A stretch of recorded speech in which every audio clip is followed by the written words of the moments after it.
आइए अपना सफ़र शुरू करते हैं बरेली से माँ पूर्णागिरी के लिए। सबसे पहले हम पहुँचे हैं बरेली सिटी स्टेशन और यहाँ से शुरू करते हैं अपनी यात्रा। बरेली सिटी से टनकपुर तक एक ट्रेन जाती है जिसका समय सुबह 7:10 है। इसका किराया मात्र 30 रुपये है।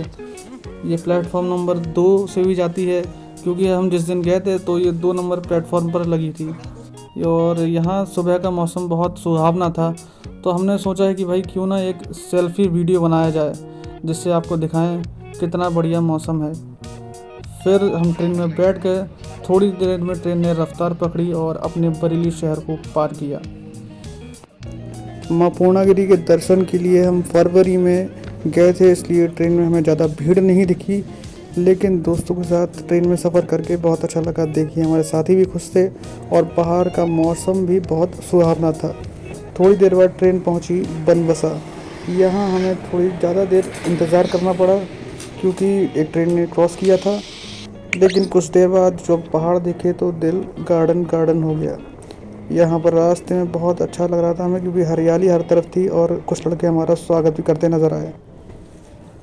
फाइनली हम उस स्टेशन पर पहुँच गए जिसका हम सबको इंतज़ार था। टनकपुर के प्लेटफॉर्म पर खड़े हुए एक अंकल जी हमें देखकर मुस्कुराते हुए स्वागत कर रहे थे। थोड़ी देर बाद हमने जिसका सोचा कि हमें अब लग रही है भूख क्योंकि हम सुबह निकले थे, तो हमने छोले समोसे और चाय के साथ इसका लुत्फ़ उठाया। दोनों दोस्तों ने बहुत एंजॉय किया। टनकपुर में नाश्ता करने के बाद हम पहुंचे टैक्सी स्टैंड। यहाँ पर 70 रुपये में सीट बुक की और सभी चल पड़े माता के दर्शन के लिए। ऊंचे ऊंचे पहाड़ और घुमावदार रास्तों को देखते हुए मेरे दोस्त को तो चक्कर आने लगे थे। एक को तो उल्टी भी हुई, लेकिन उसने कंट्रोल करने का प्रयास किया।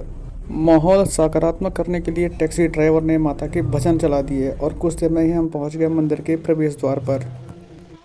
प्रवेश द्वार पर पहुंचकर बहुत सुकून मिला। उसके बाद हमें दिखा अन्य श्रद्धालु भी हमारी तरह कतार में लगे हुए थे। थोड़ा आगे बढ़ने पर हमने एक छोटा सा धर्मशाला ली। यहाँ विश्राम और स्नान करने के बाद हमने देखा एक विंडो में से लंगूर हमें देख रहा था। फिर हमने प्रसाद लेने के बाद चढ़ाई करते हुए हमने सबसे पहले माता के जयकारे लगाए। सामने देखा कि गौ माता हमारा इंतजार कर रही है। उन्हें प्रणाम करके हमने अपने सफ़र को आगे बढ़ाया।